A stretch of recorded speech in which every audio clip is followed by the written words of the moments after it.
بسم الله الرحمن الرحيم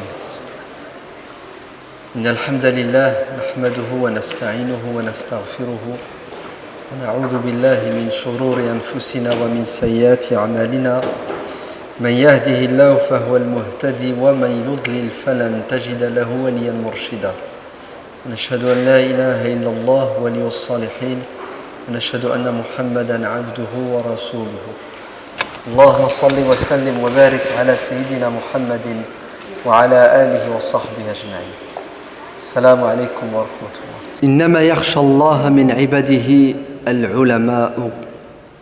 Ceux qui sont le plus enclins parmi les créatures de Dieu, ses serviteurs, à le craindre, ce sont ceux qui ont le savoir, la connaissance, qui leur permettra bien entendu de connaître leur Seigneur, de l'aimer, de le craindre, de lui obéir et de s'éloigner de tout ce qui lui déplaît.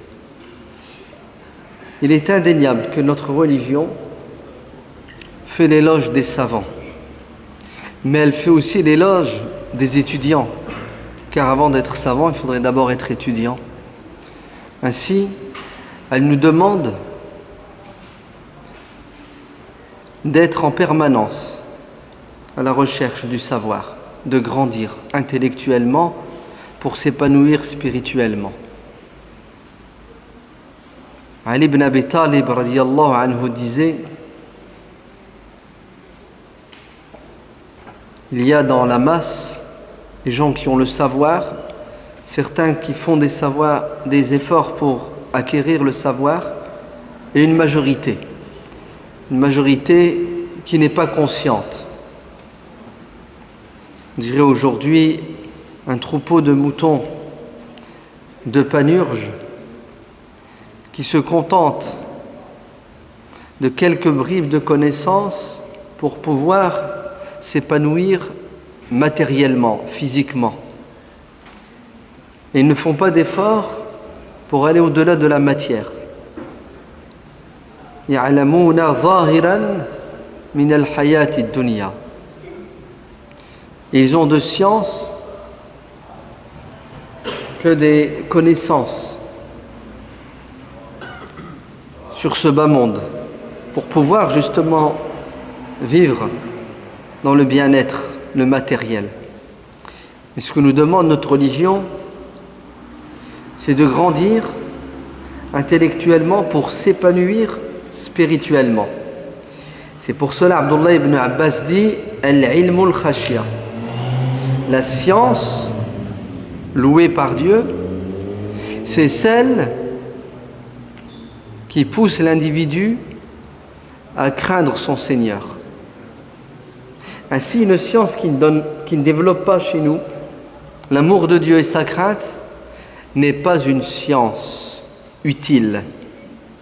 La science utile, c'est celle qui t'aide à cheminer pour vivre le bonheur sur terre et dans l'au-delà, et non pas uniquement le bonheur sur terre.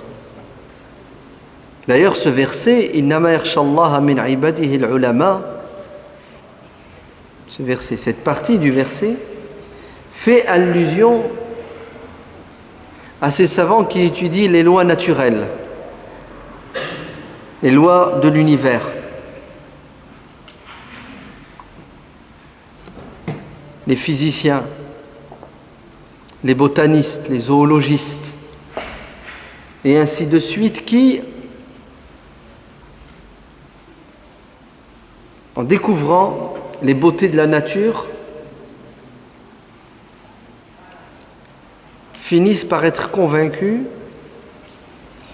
que tout ceci n'est pas le fruit du hasard. La création est l'œuvre du Créateur. Donc, on ne peut que se soumettre devant sa grandeur et sa beauté. Une science qui ne te rapproche pas de Dieu est une science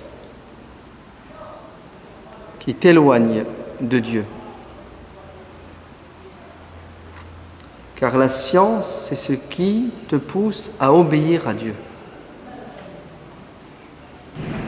Donc, notre religion fait l'éloge des savants l'éloge des étudiants et elle incite les hommes et les femmes, les petits et les grands, les riches et les pauvres à la modestie, c'est-à-dire à reconnaître que nous ignorons beaucoup de choses et que nous avons toujours à apprendre. Il y a un hadith faible qui dit « Deux personnes ne seront jamais rassasiées, le savant et le matérialiste. Celui qui court après la matière, plus il en a, plus il en veut. Et le savant qui connaît la valeur et l'importance de la science, plus il est savant, plus il sait que ce qu'il ignore est plus important que ce qu'il sait. Donc il est toujours en train de faire des efforts pour grandir. Et c'est la science qui le pousse à être modeste, car n'est pas savant celui qui est orgueilleux. D'ailleurs, Mujahid dit, deux types de personnes ne pourront pas apprendre, ne pourront pas être savants. Savant au sens, quelqu'un qui craint Dieu. Tu peux avoir beaucoup de connaissances, mais tu n'es pas considéré comme savant. C'est la définition du terme savant dans le Coran. Al-ulama, ceux qui craignent Dieu. Deux types d'individus n'apprendront pas. Al-mustahi ou al-mustakbir. L'orgueilleux, vaniteux. Il a la grosse tête, il croit tout savoir. L'autosuffisance. Et celui qui a honte de son ignorance. Il est gêné, il n'ose pas demander. Il ne veut pas prendre de cours. Ces deux types de personnes vont être victimes de ce défaut. Ce sont des défauts de l'âme, il faut les combattre, il faut s'en débarrasser. Deuxièmement, il est évident que il y a des vrais savants et des faux savants. Il y a des grands savants et des petits savants. Il y a des savants sincères et des savants hypocrites. Comme il y a des ignorants sincères et hypocrites. L'habit ne faisant pas l'imam, ce n'est pas parce que vous avez de la science que vous êtes sauvés.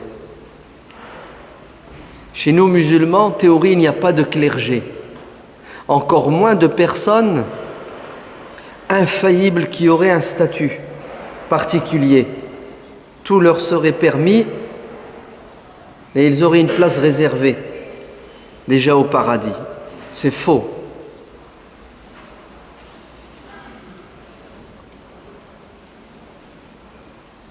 Dieu dans le Coran montre du doigt ces gens qui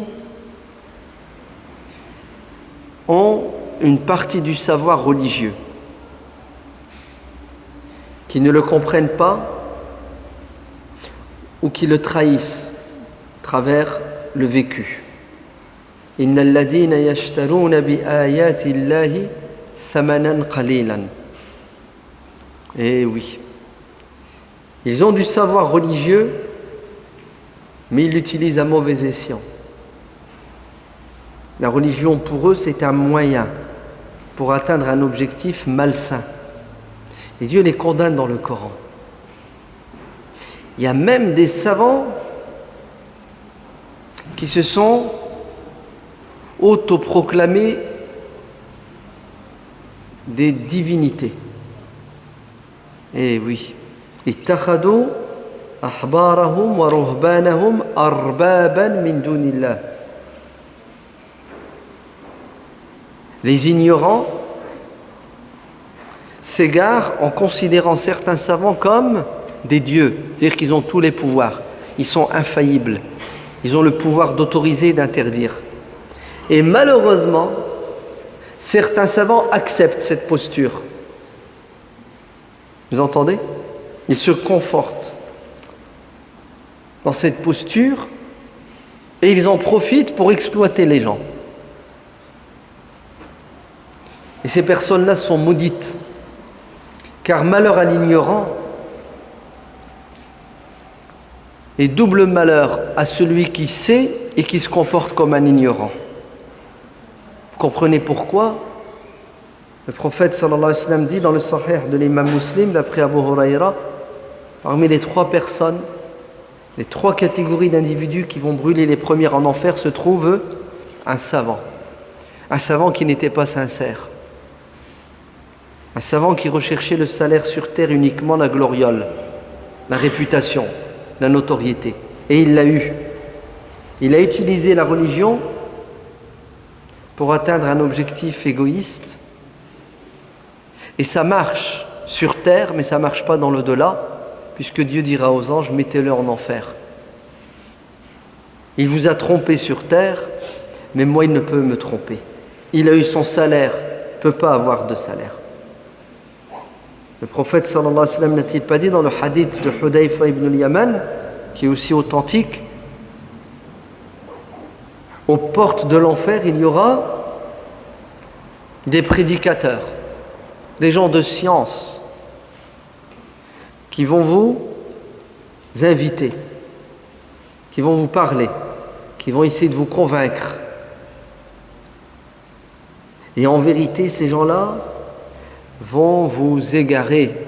Chaque porte qu'ils ouvrent donne sur l'enfer.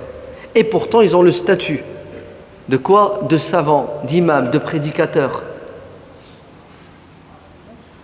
Ainsi, il y a des vrais savants et des faux savants, des bons et des mauvais, parce que ce sont des êtres humains, tout simplement.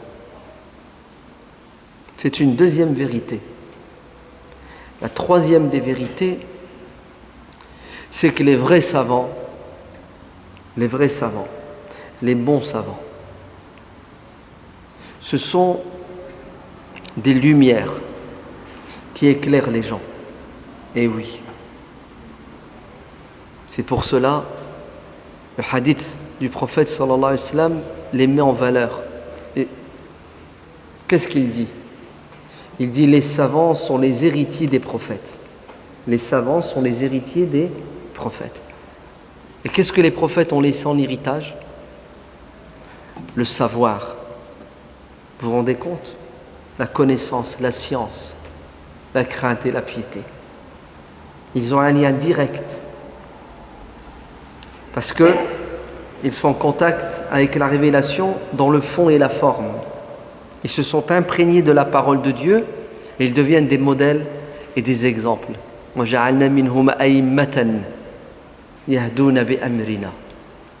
deviennent des guides, des modèles. Oui, le hadith dit, celui qui enseigne le bien aux gens, celui qui guide les gens sur le droit chemin, les créatures de Dieu prient pour lui. Même les poissons dans les océans implorent le pardon pour ce savant. Les fourmis dans leur fourmilière. Parce qu'il est au service de la créature la plus noble, l'homme, en la guidant sur le droit chemin. Dieu a mis à son service toutes les autres créatures qui prient pour lui. Ainsi, les savants ont un statut. Mais ils ne l'ont pas eu gratuitement. Ils l'ont eu parce que ils ont été comblés de la grâce divine et ils ont fait des efforts et ils continuent à faire des efforts jusque la mort. Ainsi, être savant, certes, c'est un honneur, mais c'est avant tout une responsabilité, une lourde tâche. Car les saints ont dit, quand un musulman lambda s'égare, c'est un égarement. À la rigueur, il va avoir un impact sur son entourage proche. Il va être un mauvais exemple pour ceux qui le côtoient et qui le connaissent. Mais quand un savant s'égare, il entraîne avec lui des centaines, des milliers, peut-être des millions de personnes. Parce qu'il est un phare, une étoile, Ainsi, c'est un honneur et une responsabilité. Quant à nous, il nous est demandé d'être des étudiants en permanence et de prendre le savoir de ceux qui l'ont, de ceux qui craignent Dieu, et de respecter ces gens-là et de prier pour eux, de les suivre quand ils nous ordonnent d'obéir à Dieu et de ne pas les suivre quand ils nous demandent de désobéir à Dieu, de leur faire confiance quand ils sont des gens de confiance et de ne pas tomber dans le piège des charlatans déguisés en savants. Ce que je crains le plus pour ma communauté, dit le prophète sallallahu alayhi wa sallam, c'est l'hypocrite, al-munafiq, alimul lisan. Il n'est pas sincère, il est hypocrite, mais il a un savoir. Et les gens sont éblouis par sa connaissance et son savoir. Il fait même partie de la grande famille musulmane, et vous lui faites confiance, et voilà qu'il vous égare. C'est pour ça qu'il nous est demandé de respecter nos savants, mais de garder son esprit critique, pour ne pas être victime, justement, de pseudo-savants malhonnêtes.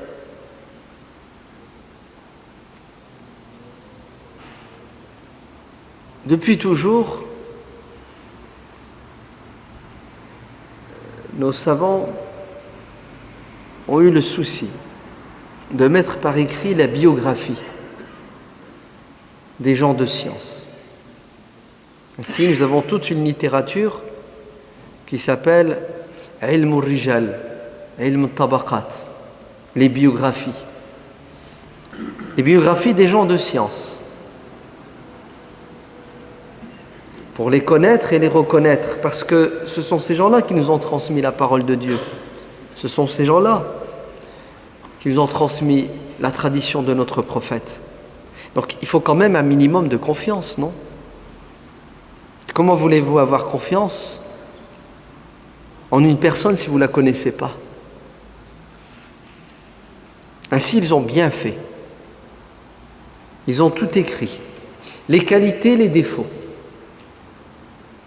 les erreurs, les réalisations de tous ces gens qui portent l'étendard du savoir religieux.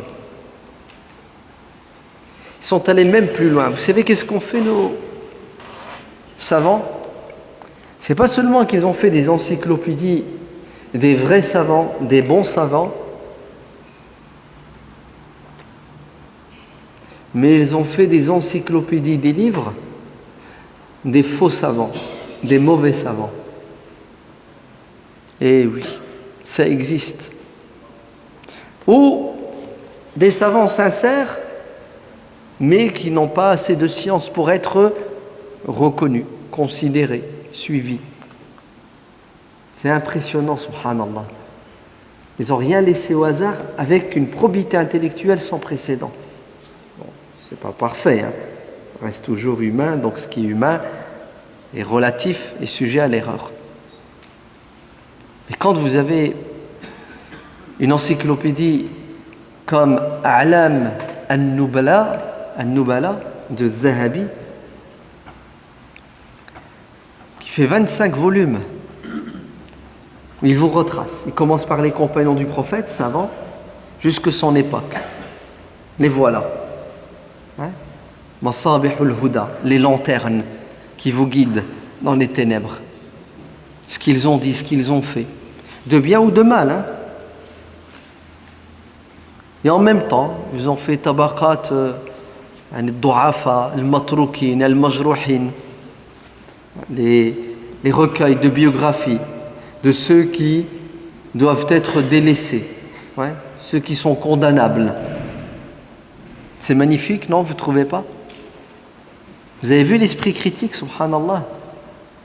Nous, on a tendance aujourd'hui à croire que parce que quelqu'un il a du savoir religieux, donc je dois me soumettre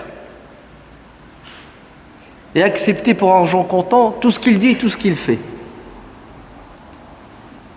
Et effectivement, on se transforme en mouton de panurge. Et c'est très dangereux, vous savez pourquoi? Ali ibn Abi Talib radiyallahu anhu dit: connais la vérité, tu reconnaîtras ceux qui disent et qui sont dans la vérité. Par contre, si tu t'accroches à une personne, les sentiments aveuglent.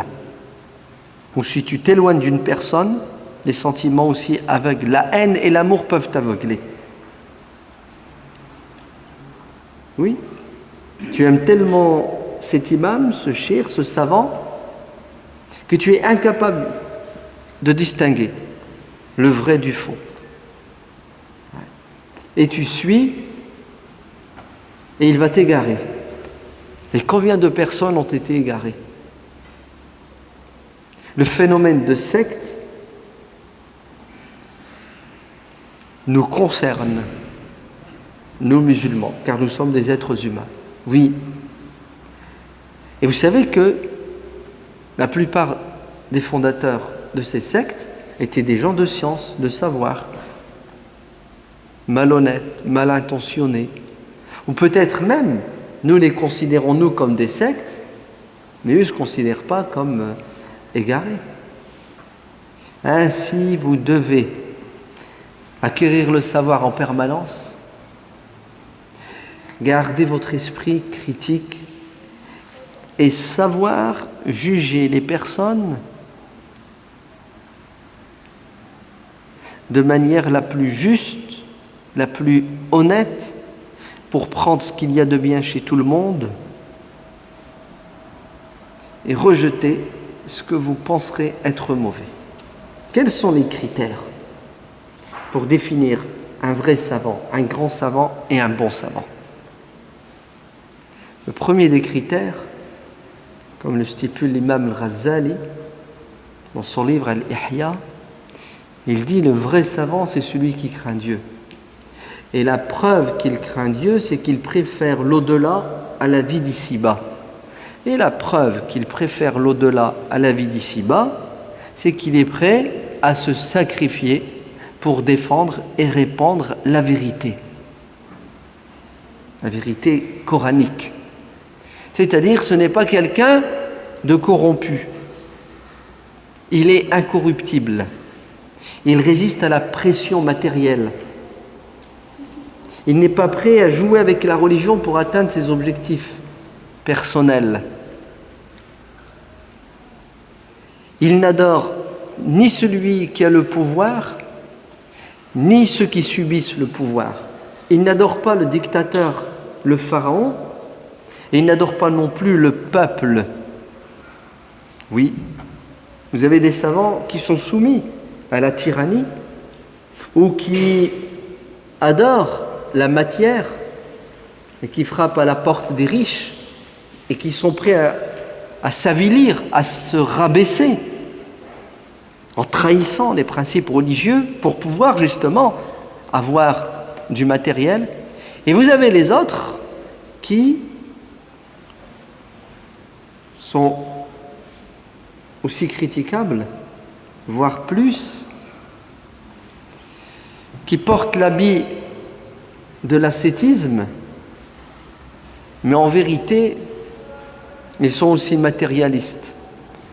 Parce qu'eux, ils recherchent non pas l'argent ou la matière, mais ils recherchent la notoriété, la gloire. Ainsi, ils sont populistes. Oui. Tout ce qui les intéresse, c'est plaire aux gens.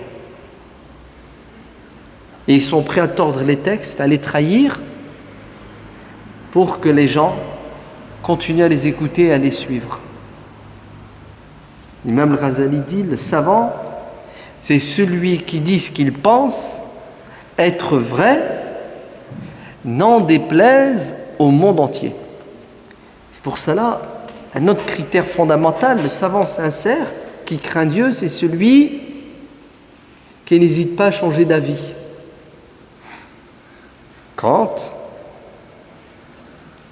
il découvre qu'il s'est trompé, ou après un certain moment du recul, il change d'avis parce que il peaufine son avis, il l'améliore. Ou il a rencontré quelqu'un de plus savant qui le convainc et il accepte la vérité même quand elle sort de quelqu'un de moins savant que lui. Oui, ce savant est sincère. Vous savez pourquoi il est sincère? Parce qu'il n'a pas peur que les gens disent « il s'est trompé, il a changé d'avis ». Donc ça veut dire que ce qu'il avait dit avant c'était faux. Oui, et alors je me suis trompé, et après j'ai changé d'avis. Oui, mais ça fait 10 ans que tu défendais tel avis, telle cause, et maintenant tu dis le contraire. Oui, parce qu'avant je pensais avoir raison, j'étais convaincu, et maintenant je suis convaincu du contraire. Le petit peuple est souvent perturbé, vous savez. Pour lui, c'est pas possible. Ouais. Qu'une vérité soit véridique, bonne pendant 5 ans, et ensuite qu'elle ne le soit plus. Non. Le savant honnête et sincère écoute sa conscience. Il ne cède pas aux pressions de ceux qui ont le pouvoir politique ou financier, ni à la pression de la foule. Il est libre. Il recherche la satisfaction de Dieu, n'en déplaise au monde entier, quitte à ce qu'il perde sa notoriété ou sa vie ou ses biens. Voilà ce que dit l'imam al-Ghazali. C'est lui, le savant dont Dieu parle dans le Coran. Innama yakhshallah. Vous savez comment Dieu les a définis? C'est-à-dire, un vrai savant ne peut que craindre Dieu. Et la crainte de Dieu, c'est dire ce qui plaît à Dieu, n'en déplaise. À qui? À tous ceux que je vous ai dit. N'en déplaise à moi-même, à mon ego, à mon nefs. Oui. N'en déplaise aux puissants, n'en déplaise à la foule. C'est la première des qualités, le premier critère. Regardez, des exemples concrets pour que on sache se positionner. Ce qui s'est passé en Égypte il y a 1 an maintenant, n'est-ce pas? Jour pour jour. Alors, avant la révolution égyptienne, c'était au mois de février, c'est ça? 2011, avant la révolution égyptienne, vous aviez certains savants qui glorifiaient le tyran. Celui qui était au pouvoir, c'était le meilleur. L'Égypte sans lui ne peut pas continuer à exister. Vous écoutez ces discours, vous dites c'est pas possible. C'est la même personne qui, après la Révolution, maudit le tyran et le despote. Quand il était au pouvoir, c'était le meilleur, on prie pour lui, on lui souhaite longue vie. Une fois qu'il est destitué, il est en prison, les révolutionnaires ont gagné, on change de camp. Contre-révolution, c'est ça? Le tyran revient au pouvoir, et qu'est-ce que font nos pseudo-savants? À nouveau, ils changent de camp. Alors, vous pouvez encore considérer ce genre de savant comme quelqu'un qui craint Dieu? Non. Et ils ont des connaissances, mais leurs connaissances n'ont pas développé en eux ni la sincérité ni la crainte de Dieu.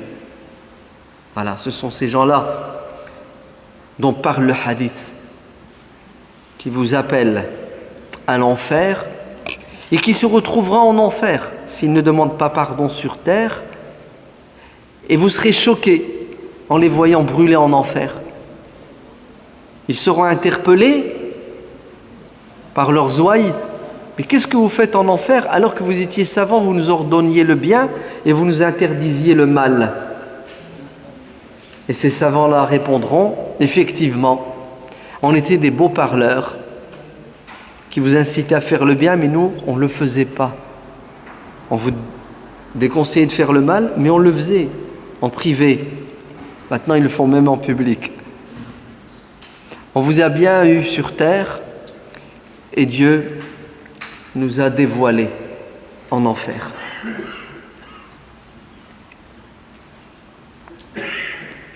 Ce sont ces savants qui ne craignent pas Dieu qui font des fatwas. En fonction de quoi? En fonction des goûts et des couleurs et même des envies de ceux qui ont le pouvoir économique, politique et même médiatique. Vous vous rendez compte? On a un grand conseil de grands savants, donc par respect, je ne cite pas, qui va pendant des années défendre mordicus, tu ne pouvais pas apporter des arguments plus convaincants, le fait que une armée non musulmane hostile à l'islam et aux musulmans n'a pas le droit de s'installer en Arabie, car l'Arabie a un statut particulier. Alors pour certains, c'est juste les terres sacrées de la Mecque et de Médine. Pour d'autres, c'est un peu plus vaste, le Hijaz. Pour d'autres, c'est toute la péninsule arabique. Donc haram, la yajouz, c'est interdit à coup de versets du Coran et de hadiths et de paroles de compagnons et de salaf salih. D'accord?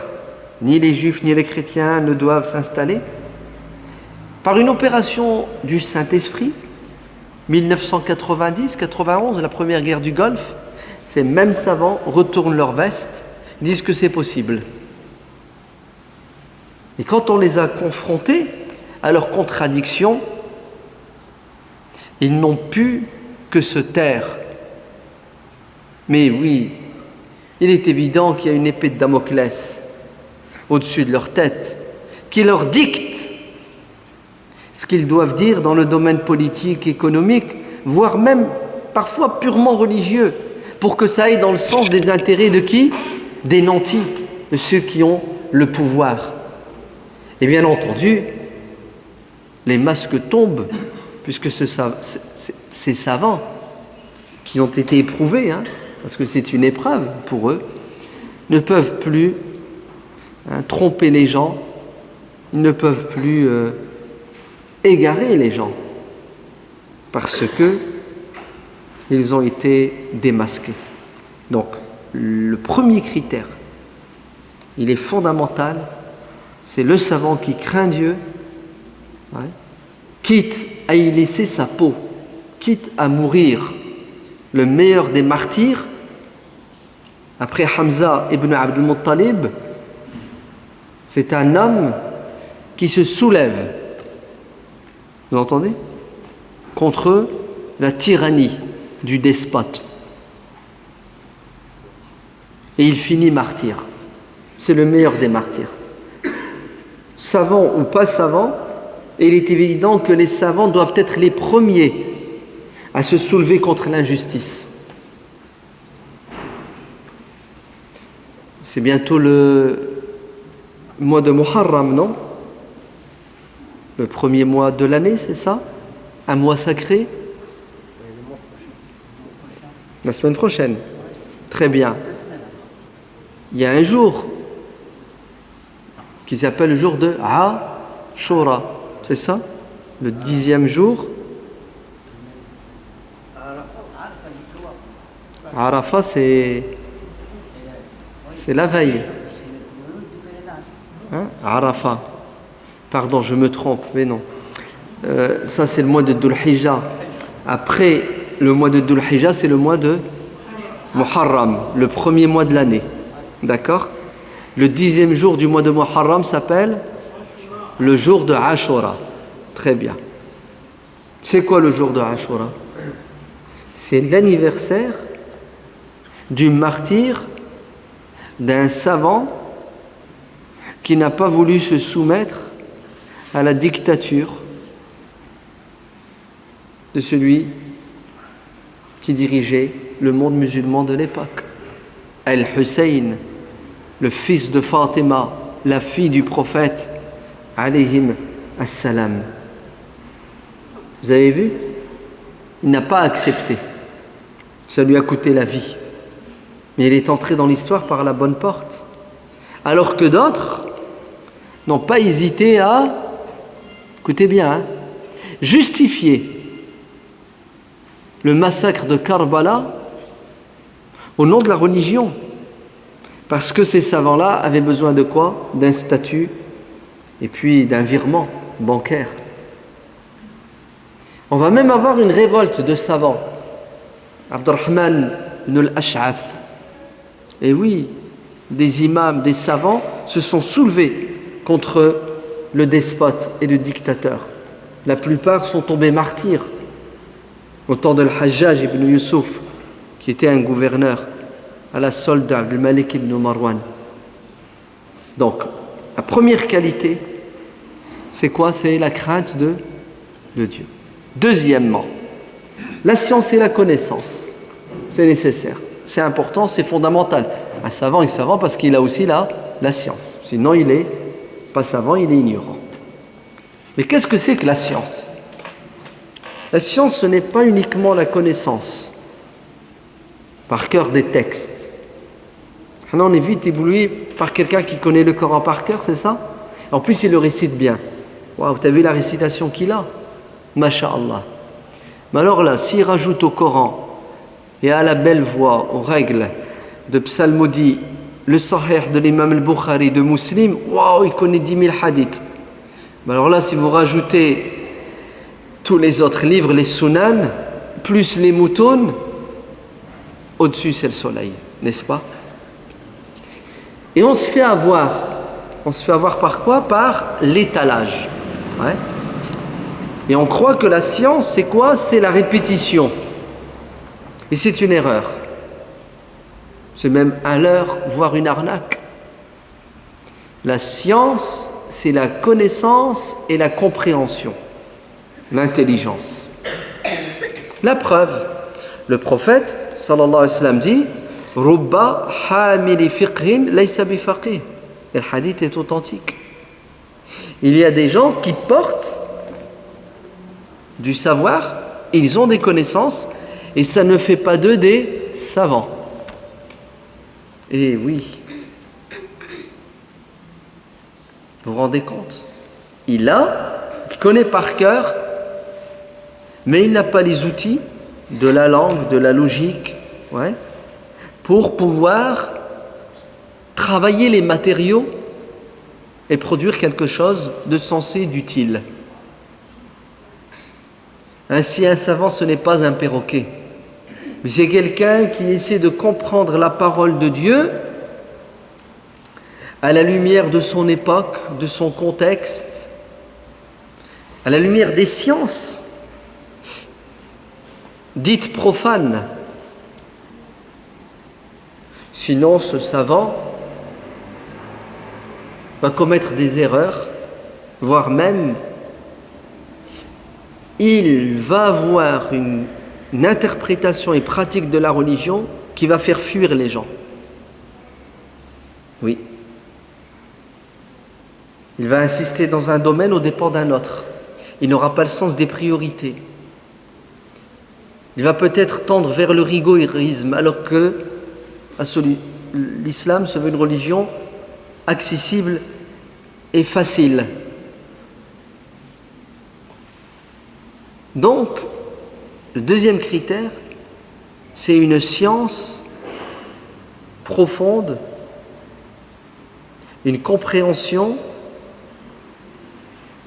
ouverte, éclairée, intelligente du texte.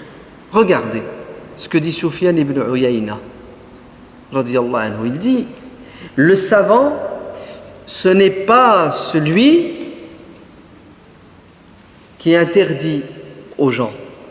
Ce n'est pas celui qui distribue des fatwas qui restreignent la liberté d'action des croyants. Le haram à tout va, le déconseillé il vaut mieux laisser tomber, dans le doute, il faut s'abstenir. Si bien que la religion devient une prison, un ensemble, une addition d'interdits et de précautions. Et à la fin, elle se transforme en un fardeau insupportable. Sufyan ibn Uyayna dit, c'est pas ça le savant. Le savant, vous savez, c'est qui? C'est celui qui allège et facilite la religion aux gens. C'est celui qui sait donner la rukhsa quand il faut au bon moment la bonne personne, la dérogation. Quant à interdire, c'est facile, c'est à la portée de tout le monde de dire laisse tomber, ouais. Il vaut mieux éviter. Mais à la fin, on se retrouve avec quoi? Avec une marge de manœuvre qui est très limitée puisque tout est interdit et il vaut mieux tout laisser tomber par crainte de tomber dans l'interdit. Non, le savant, c'est celui qui ne fait pas désespérer les gens de la miséricorde de Dieu. C'est-à-dire celui qui croit et qui pense que cette religion est une religion d'amour.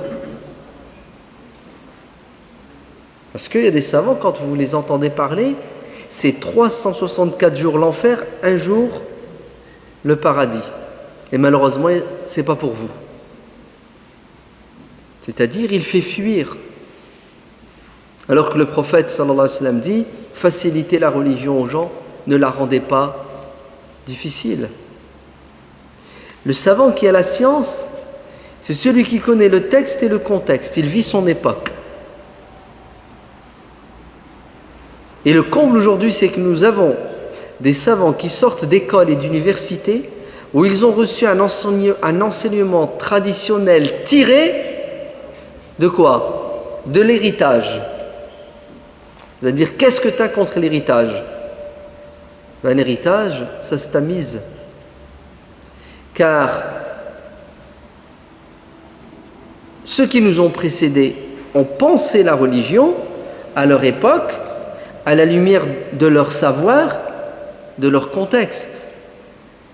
Pourquoi est-ce qu'on devrait prendre pour argent comptant cet héritage comme étant une vérité indiscutable, alors que cette science est le fruit d'un ijtihad, d'un effort intellectuel, donc elle est relative. Sinon, nous tombons dans un égarement manifeste. Vous savez lequel? C'est considérer ceux qui nous ont précédés comme étant infaillibles, ce qu'on a condamné au début. Il n'y a pas d'infaillibilité. C'est pour cela, l'imam Ahmad s'est soulevé contre cette question de ijma', de consensus. Même l'imam Shafi'i le discute. Ça veut dire quoi, ijma'? Ça veut dire que tous les savants sont mis d'accord sur une chose? Non.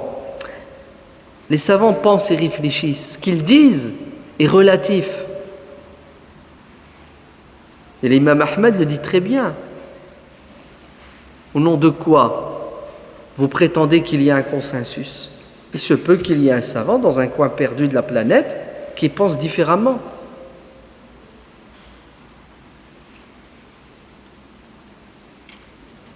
Le savant, on prend l'héritage, on le tamise, on trie à la lumière de quoi? De notre époque, de la science de notre époque, de nos connaissances. Car ce qui était vérité scientifique à l'époque ne l'est plus aujourd'hui.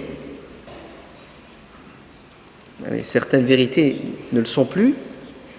Et puis, nous n'avons pas la même culture. Ainsi, le vrai savant, c'est celui qui fait un effort en permanence pour évoluer afin que la religion s'adapte. Oui. C'est vrai qu'il y a des choses qui ne changent pas dans la religion. Ce sont des piliers, des fondements, des fondamentaux. Ça restera toujours. Mais puisque le reste est le fruit de la pensée, de l'effort intellectuel, donc le savant, c'est celui qui pense aujourd'hui pour des gens qui vivent au XXIe siècle. C'est fondamental, c'est important. La preuve, je vais vous donner un exemple tout simple. Imaginez-vous un grand conseil de grands savants qui statuent sur une question mitigée, à la fois religieuse et profane scientifique, excusez-moi la distinction, et qui conclut comme ça. Écoutez bien, donc on leur pose la question, est-ce que la Terre tourne? Après ijtihad, non, la Terre ne tourne pas. Et bien sûr, il faut des preuves. Les preuves, c'est Dieu a dit dans le Coran. En fait, c'est leur compréhension de ce que Dieu a dit dans le Coran, hein, mais on fait des raccourcis. Vous entendez, hein? Donc Dieu a dit dans le Coran, le prophète a dit, et puis tel savant a dit, pour appuyer, vous savez, tampon, allez, plier, emballer, puisqu'on a des prédécesseurs qui l'ont dit. Et comme tout ce qui est ancien a de la valeur, c'est ça? Plus une chose est vieille, plus elle coûte cher. Donc plus c'est ancien, plus ça a été dit par les anciens, plus c'est vrai. Parce qu'ils étaient proches, vous savez, de la révélation. C'est comme ça que c'est interprété. Conclusion, écoutez bien, la terre ne tourne pas. Et celui qui prétend que la terre tourne contredit la parole de Dieu et de son prophète. Ça va? Vous acceptez? Vous hochez la tête, vous dites non? Très bien. Donc ça va. On avance et on évolue, walillahi alhamd. Hein, vous avez un esprit critique, vous êtes conscient que ces savants-là se sont plantés, ils ont fait un ijtihad à côté de la plaque. D'ailleurs, ils n'auraient même pas dû répondre à cette question parce que ce ne sont pas des spécialistes en quoi? En astronomie, en astrophysique, en géologie. Oui. C'est pour ça, un autre critère pour reconnaître un vrai savant, c'est la modestie. Et oui, c'est le savant qui répond à toutes les questions, alors qu'il n'est expert que dans 2 ou 3 domaines, voire 1, voire 10% du domaine. Vous savez, les sciences aujourd'hui, elles sont tellement développées qu'en médecine, vous avez plus de 100 branches, etc. Ce savant qui s'exprime sur tout, avec une certitude, quand tu l'écoutes, on dirait qu'il reçoit la révélation. Mettez un point d'interrogation. Subhanallah. Qui parmi vous n'a pas entendu cette anecdote de l'imam Malik? On lui pose 40 questions, il répond à 4 et 36, il dit non. Et on lui dit, imam, on a fait des milliers de kilomètres pour venir vous voir parce que vous êtes le plus grand savant du monde musulman. Je suis un ambassadeur, je dois repartir chez mon peuple. Qu'est-ce que je vais leur dire? Ouais, tu es le savant par excellence si tu ne réponds qu'à 4 questions. Les autres, tu ignores la réponse. Regardez la modestie, la sincérité de l'imam Malik. Tu leur diras que Malik ne sait pas. Et alors? Je ne sais pas. C'est ce qui a fait la grandeur de l'imam Malik. Le fait qu'il reconnaisse que... C'est pour ça, écoutez bien, un des critères fondamentaux pour distinguer le savant, c'est est-ce que ce savant adhère à une assemblée de savants composée d'experts dans différents domaines. Par exemple, on lui pose une question sur la médecine. Est-ce que la xénogreffe est halal ou haram? Est-ce que la fécondation in vitro est halal ou haram? Le savant, honnête et sincère, sera celui qui ne s'exprimera pas sur cette question sans avoir au préalable consulté les spécialistes dans le domaine. Même chose pour l'économie. Pour ça, vous avez beaucoup de conseils de savants aujourd'hui qui sont composés d'experts dans différents domaines pour que la réponse soit la plus proche de la vérité scientifique. Mais malheureusement, il y a encore certaines assemblées de savants qui s'expriment sur tout et qui disent n'importe quoi dans certains domaines. Et nous, naïfs, parce que la personne a le statut de savant, donc on prend pour argent comptant tout ce qu'elle dit. C'est faux. Réveillez-vous. D'ailleurs, c'est très dangereux. Ça peut vous éloigner de votre religion. Ça peut vous faire fuir. Vous imaginez un ingénieur, même pas un bac plus 5 en physique, qui écoute un cheikh, un savant, qui lui dit que c'est le soleil qui tourne autour de la terre. Est-ce que vous imaginez le choc? Laissez un bac plus 5, un bac plus 10, à un enfant en CM2 qui écoute un cheikh qui lui dit que la terre n'est pas ronde. Vous imaginez le choc? Est-ce que ce cheikh ne pousse pas cet enfant à ne plus croire en Dieu, à ne plus croire au prophète? Car si le Coran dit que la terre est plane, elle n'est pas ronde, il ne peut pas entrer en contradiction avec ce qu'il voit. C'est impossible. Donc il est obligé de faire un choix. Donc le savant, c'est celui qui vit dans son époque, dans son milieu. C'est celui qui a connaissance des sciences et qui respecte les experts et qui les consulte. C'est celui qui est modeste, qui reconnaît qu'il n'est pas infaillible et que ce qu'il ignore est plus important que ce qu'il sait. Un autre critère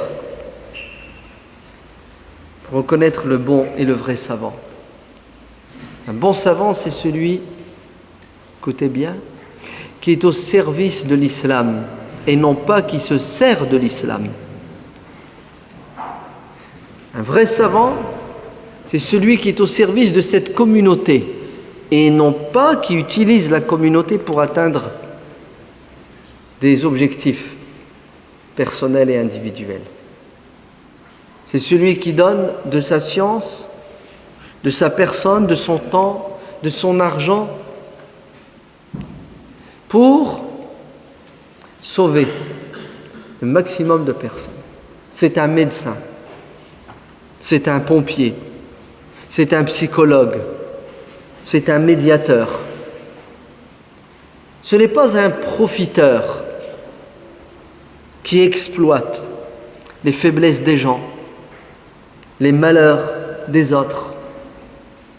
Il est honnête et il est serviable. Il est engagé dans toutes les causes justes. Il n'a pas la main tendue, mais il a la main haute, pas celle qui est basse, qui profite, mais celle qui donne et qui se sacrifie.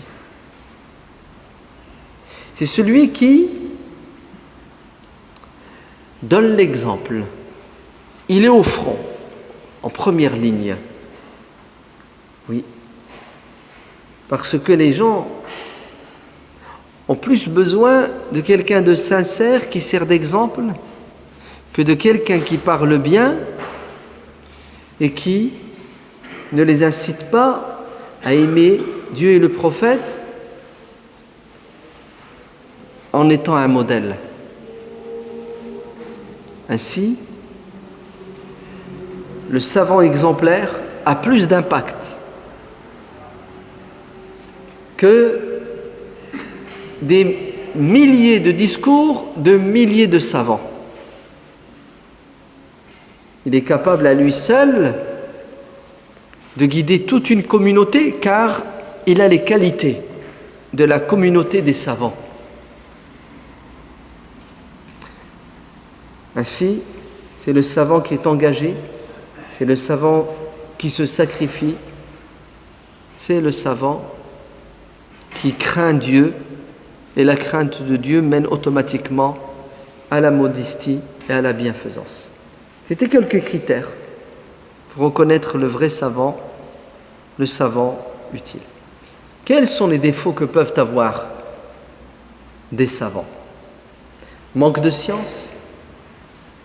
Mais oui, celui qui vous dira que le savant sait tout se trompe, et le savant qui dit qu'il sait tout s'égare. Mais c'est pas normal que quelqu'un qui a le statut de savant soit aussi ignorant qu'un musulman lambda.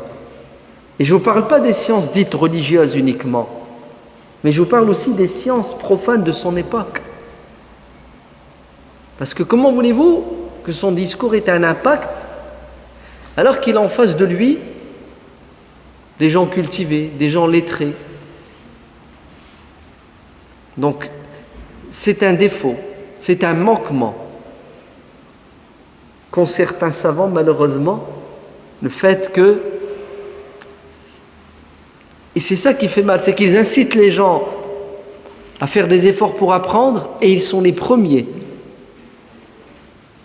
à contredire ce qu'ils disent, c'est-à-dire à ne pas faire des efforts pour apprendre dans les domaines dans lesquels ils sont nuls. Ainsi, il va vous rabâcher matin, midi et soir, il faut apprendre le Coran, il faut apprendre le hadith, etc., etc., ce qui n'est pas faux, ce qui est vrai. Mais pourquoi lui, est-ce qu'il ne fait pas des efforts pour avoir un minimum de connaissances en médecine, en astronomie, c'est ça? En astrophysique. Comme ça, au moins, quand il discutera avec les gens, son discours sera un discours approprié. Ali ibn Abi Talib n'a-t-il pas dit discuter avec les gens tenant compte de leur niveau intellectuel? Sinon, si vous ne respectez pas le niveau intellectuel des gens, vous allez les pousser à renier Dieu et son prophète. Vous allez pousser les gens à quoi? À fuir la religion, parce que votre compréhension de la religion est déphasée. Elle est même en contradiction avec la vérité scientifique. Donc ça, c'est un défaut majeur, surtout aujourd'hui. Vous savez, avec l'information qui circule, avec la démocratisation du savoir, c'est honteux. Ouais. Quand vous voyez des savants du haut du minbar qui vous disent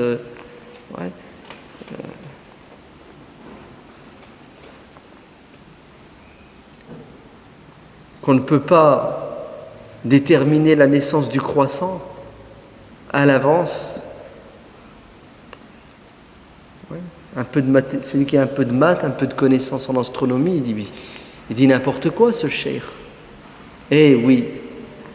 Et il y a des chouyours qui disent n'importe quoi. Ouais. Parce qu'ils ne sont pas parfaits. Parce qu'ils ignorent beaucoup de choses.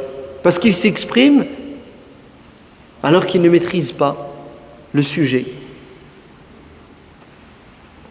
Deuxième défaut, manquement de certains savants, c'est al-kibr, l'orgueil, voire même l'arrogance. Et certains savants, quand ils parlent, vous croyez, vous pensez qu'ils ont un lien privilégié, particulier avec Dieu. Quand ils disent quelque chose, c'est ce qu'ils vous disent. C'est ça la vérité, et tout le reste est contre-vérité. Hada huwa al-haq. Et pourquoi il vous dit ça? Parce que il connaît le Coran, il cite le Coran. Et c'est grave de penser comme ça.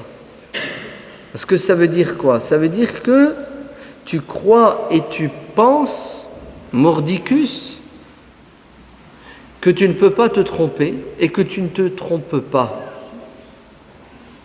Et il n'y a que Dieu qui ne se trompe pas. Et il n'y a que Dieu qui a la science parfaite. Le minimum, c'est de dire « je pense que ceci est vrai ». Wallahu a'lam, et Dieu est plus savant que moi, c'est-à-dire, il se peut que je me trompe. Je suis convaincu, mais il y a toujours une marge d'erreur. Non. Vous avez des savants, quand vous les entendez parler, c'est ça la vérité et tout le reste est égarement. Qu'est-ce que ça donne comme résultat? De l'orgueil, de la vanité, mais surtout, ça crée la division dans la communauté.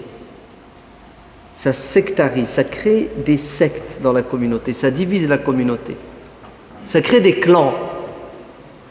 Parce que le public, quand il entend, il écoute, automatiquement, il est pris par les émotions. Et puis, il considère que tout musulman qui n'adhérera pas à cette vérité, ou plutôt à la vérité, puisqu'il n'y a plus de relativisme, c'est un musulman qui est égaré. Et puis vous connaissez les conséquences, hein, parce que généralement ces savants sont sans pitié avec les égarés. Ouais. Il y a toute une littérature qui ne date pas d'aujourd'hui,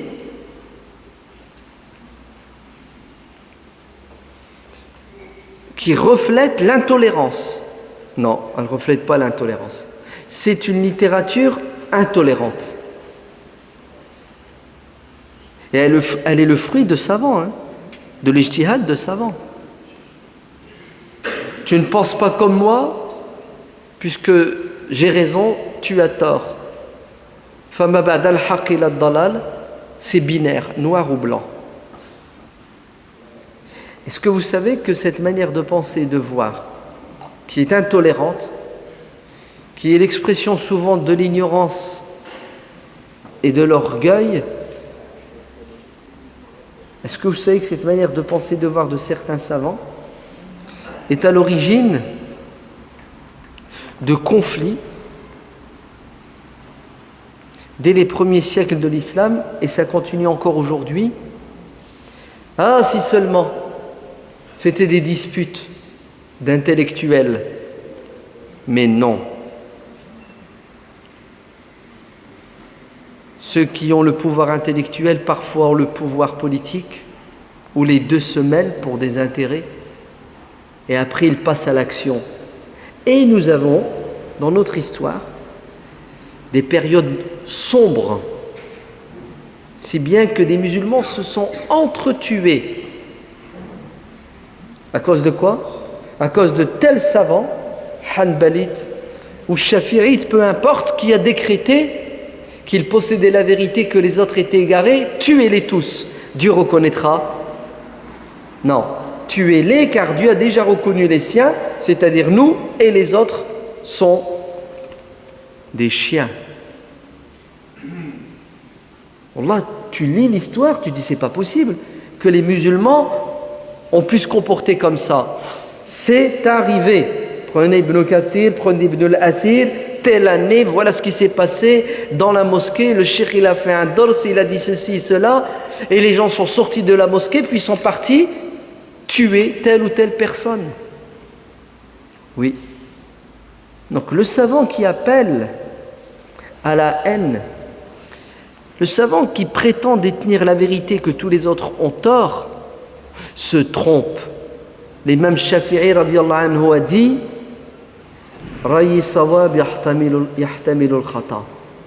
je pense avoir raison, mais il se peut que je me trompe. Je pense que tu as tort, mais il se peut que tu aies raison. On relativise. C'est l'aïchage. Il y a encore d'autres défauts. Parfois, entre savants, il y a de la jalousie. Ouais. C'est Sha'bi qui disait que les savants ne se supportent pas comme les boucs. Vous savez, dans un troupeau, vous mettez 4-5 boucs, 10 femelles, c'est la guerre entre les boucs. D'accord? Et la guerre, elle est féroce. Vous savez, c'est des combats jusqu'à la mort. Hakada. Les savants se jalousent comme les boucs en période de rut. Les cerfs en période de rut se jalousent. Si bien qu'ils vont jusqu'à s'entretuer. Pas seulement verbalement, hein. Certains sont passés à l'acte. À coup de fatwa, puisque c'est de l'excommunication. Hada, il est mécréant. Oui, oui, des livres ont été écrits pour prouver que tel savant est mécréant parce qu'il diverge sur une question fondamentale ou secondaire. Oui, de la jalousie, de la haine. Oui, ne s'accepte pas, ne se supporte pas. Mais le défaut essentiel et majeur de certains savants, c'est quoi? C'est qu'ils ne font pas ce qu'ils disent et ils font le contraire généralement de ce qu'ils disent et ne sont pas des exemples et des modèles. Alors, en conclusion de cette introduction, nous allons, Inch'Allah, durant toute l'année, une fois par mois, mettre en exergue la biographie, la vie de certains savants du XXe siècle pour continuer dans la sunna de nos prédécesseurs, mais aussi pour que vous ayez des étoiles dans cette nuit sombre, aujourd'hui où vous ne savez plus à quel saint vous vouez. Il y a tellement de gens qui parlent de Dieu et de son prophète. On est dans une époque trouble, où il y a des eaux troubles, et combien de jeunes sont perturbés, déstabilisés, voire combien s'égarent de manière manifeste. À cause de quoi? À cause du manque de références stables. Alors, le prochain dars, Inch'Allah, sera la biographie de Cheikh Youssouf Al-Qaradawi. Hafidahullah, il est toujours de ce monde, que Dieu lui donne longue vie. Et on prendra du cheikh ce qu'il y a de meilleur. Si le cheikh s'est trompé ou se trompe, nous n'avons pas de parti pris. On ne fera pas d'hagiographie, on fera de la biographie. On ne va sanctifier personne, mais nous allons essayer d'être le plus juste possible, Inch'Allah. Que Dieu vous bénisse et vous donne la force de continuer sur le chemin de l'acquisition de la science et du savoir, et au plaisir de vous retrouver. Walhamdulillahi Rabbil Alamin. Wassalamu alaikum wa rahmatullahi wa barakatuh.